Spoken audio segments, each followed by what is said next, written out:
शुरुआती कीमत है 10,50,000 रुपए एक्स शोरूम और ARAI क्लेम्ड फ्यूल एफिशिएंसी है 19.4 किलोमीटर पर लीटर की। ये है नई डस्टर का 1 लीटर का टर्बो चार्ज पेट्रोल इंजन वाला वेरिएंट, जिसे आज हम फर्स्ट टाइम ड्राइव करेंगे। 1.3 लीटर का turbo charge petrol engine drive किया है, उसकी हमने फ्यूल एफिशिएंसी भी आपको बताई है। लेकिन आज कहानी थोड़ी सी डिफरेंट होने वाली है, क्योंकि ये जो इंजन है वो आपको लोअर वेरिएंट्स में मिलता है और डिस्प्लेसमेंट कम होने की वजह से वेरिएशन आपको देखने को मिल सकता है परफॉर्मेंस में। तो मेक श्योर इस वीडियो को एंड तक देखना ना भूलें, क्योंकि एंड में आपको पता लगेगा कि माइलेज इसने हमें कितनी दी है और साथ में ये इंजन खरीदने लायक है भी या फिर आपको अपना पैसा 1.3 लीटर पे ही लगाना चाहिए। सारी बातें करेंगे, बट उससे पहले कारिन बाइक हिंदी चैनल को सब्सक्राइब करके बेल आइकन को प्रेस कर दें अगर आगे भी ऐसी इंटरेस्टिंग वीडियोस देखना चाहते हैं।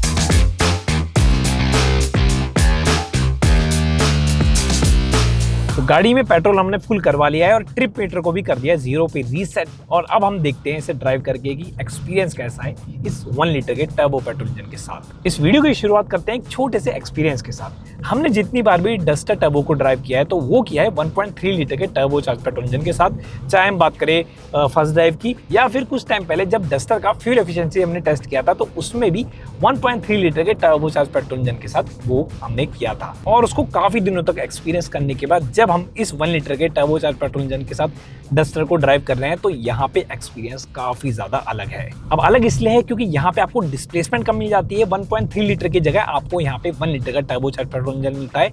इस वजह से जो आपने इमेज बनाई होती है डस्टर की, वो आपको शायद इस इंजन के साथ नहीं मिलेगी। लेकिन इसका मतलब क्या ये है कि इंजन परफॉर्मेंस में आपको इंप्रेस नहीं करेगा? ऐसा बिल्कुल नहीं है। भले ही इंजन आपको कम डिस्प्लेसमेंट के साथ मिलता है, लेकिन इस इंजन में परफॉर्मेंस आपको एडिक्वेट मिलती है। लेकिन उससे पहले एक छोटी सी कमी आपको इस इंजन में मिलेगी, वो है इसकी रिफाइनमेंट की। ये जो इंजन है वो आपको 3 सिलेंडर यूनिट के साथ मिलता है। इस वजह से आपको यहाँ पर रिफाइनमेंट जो है वो शायद बहुत ज़्यादा अच्छी नहीं लगने वाली, क्योंकि यहाँ पे आपको इनिशियल आरपीएम में थोड़ी सी वाइब्रेशन मिलेगी, थोड़ी सी हार्शनेस मिलेगी।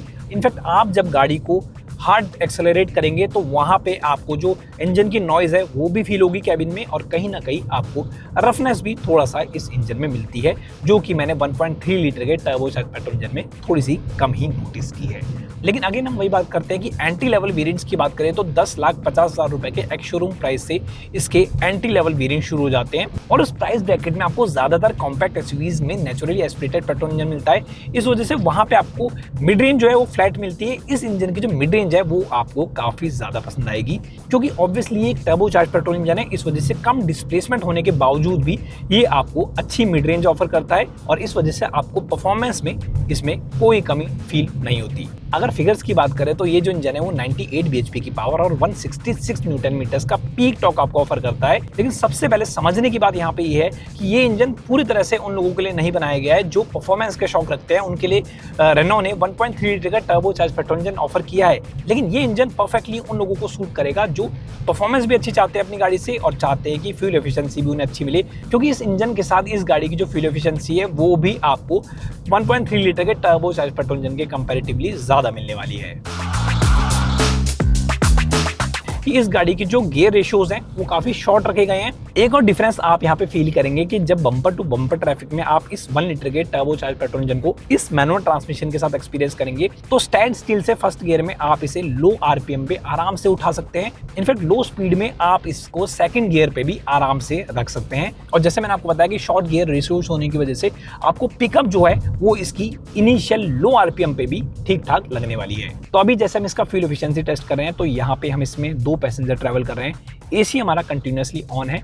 अगर आप हाईवे पे ट्रैवल कर रहे हैं और आपको क्विक एक्सेलरेशन करना है, ओवरटेक करना है आगे वाली किसी गाड़ी को, तो आपको कई बार डाउन शिफ्ट का यूज करना पड़ता है। जैसे कि अभी मेरे सामने ट्रक है और इससे मैं क्विक ओवरटेक अगर करना चाहूँ तो यहाँ पे मैं 4th गियर से 3rd गियर पे लेके आ रहा हूँ, और कुछ इस तरह से थ्रॉटल को प्रेस करने के बाद मैं आराम से इसे ओवरटेक कर लेता हूँ। हालांकि थ्रॉटल को हार्श प्रेस करने के बाद इंजन में थोड़ी सी आपको नॉइज ज़्यादा मिल जाती है, वोकल हो जाता है इंजन, और वो थोड़ी सी नॉइज जो है वो आपको 3 सिलेंडर इंजन का एहसास दे देती है।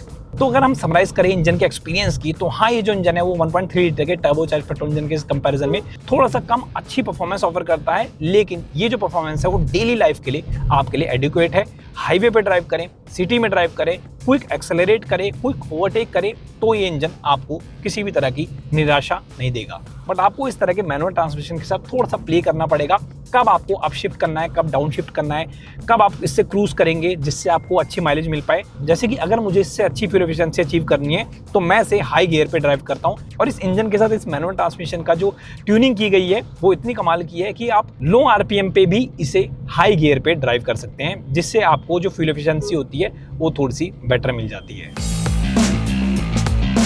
ये तो बात कर ली इंजन की, लेकिन अब यूएसपी की बात करते हैं इसकी। और यूएसपी है इसकी हाई स्पीड स्टेबिलिटी और इसके सस्पेंशन की ट्यूनिंग। कमाल की यहाँ पे आपको सस्पेंशन की ट्यूनिंग मिल जाती है। ऑल्दो इसके जो सस्पेंशन है वो थोड़े से स्टिफर साइड पे है, जो कि हमने आपको 1.3 लीटर के टर्बो चार्ज पेट्रोल इंजन में भी बताया था। स्टिफ सस्पेंशन होने की वजह से आपको कैबिन में गड्ढे कई बार फील हो जाते हैं, लेकिन इस तरह के हाईवे पे अगर आप ट्रैवल करते हैं, हाई स्पीड में आप ट्रैवल करते हैं, तो डेफिनेटली ये जो गाड़ी है वो रोड पे चिपक के चलती है, प्लांटेड होके चलती है, और वही चीज़ आपको कॉन्फिडेंस भी फील कराता है। इतना ही नहीं, हाई स्पीड में कॉर्नरिंग भी आप करते हैं तो वहाँ पे भी इसके सस्पेंशन और इसके स्टीयरिंग फीडबैक का जो कॉम्बिनेशन आपको मिल जाता है वो भी इसे एक अच्छी परफॉर्मेंस वाली कॉम्पैक्ट एसयूवी बना देता है। अब डस्टर का टेक्नो वेरिएंट जो है वो 1 लीटर के टर्बोचार्ज पेट्रोल इंजन के साथ टॉप वेरिएंट जरूर है, लेकिन इस वेरिएंट में फीचर उतने आपको नहीं मिलते जितना कि आपने 1.3 लीटर के टर्बोचार्ज पेट्रोल इंजन के साथ इसका टॉप वेरिएंट देखा होगा। यहाँ पे आपको लंबा सपोर्ट जो है वो इस पर्टिकुलर टेक्नो वेरिएंट में मुझे बहुत ज़्यादा पसंद नहीं आया, क्योंकि हमने जितने भी इसके टॉप वेरिएंट ड्राइव किए 1.3 लीटर के टर्बोचार्ज पेट्रोल इंजन के साथ, तो वहाँ पे आपको प्रॉपर लंबा सपोर्ट दिया गया है। और ये चीज़ मैंने तब फील की जब मैं लॉन्ग जर्नी पे से लेके जा रहा हूँ। ऑल्दो सीट की साइड बोल्स्टिंग आपको काफ़ी कमाल की मिल जाती है और कुशनिंग भी काफ़ी हद तक आपको यहाँ पे डिसेंट मिल जाती है, लेकिन लंबा सपोर्ट अच्छा ना होने की वजह से लॉन्ग जर्नी पे मुझे थोड़ा सा बैक में पेन फील हो रहा है। अपनी जर्नी में थोड़ा सा और आगे आ गए हैं और हमने इसे लगभग 100 किलोमीटर ड्राइव कर लिया है। अब एक काम करते हैं, इसकी रिफ्यूलिंग कराते हैं और फिर देखते हैं कि माइलेज हमें कितनी मिलती है। तो डस्टर 1 लीटर टर्बो को 102 किलोमीटर ड्राइव करने के बाद रिजल्ट हमारे सामने है। इसने जो हमें फ्यूल एफिशिएंसी दी है वो दी है 13.6 किलोमीटर पर लीटर की, जो कि हमें मिक्स्ड कंडीशन में मिली है। हाईवे पे भले ही हमने इसे ड्राइव किया है, लेकिन वहाँ पे भी हमें ट्रैफिक काफ़ी सारा देखने को मिला था। इसका मतलब ये कहना गलत नहीं होगा कि अगर आप इस गाड़ी को एक्सप्रेसवेज में ड्राइव करेंगे तो वहाँ पे आपकी जो फ्यूल एफिशिएंसी फिगर होगी वो थोड़ी सी और बेटर आपको मिल सकती है। हालांकि अगर आप इसे बम्पर टू बम्पर ट्रैफिक में ड्राइव करते हैं तो आपकी जो फ्यूल एफिशिएंसी फिगर्स हैं वो आपको इसके बराबर या इससे थोड़ी सी कम देखने को मिल सकती है।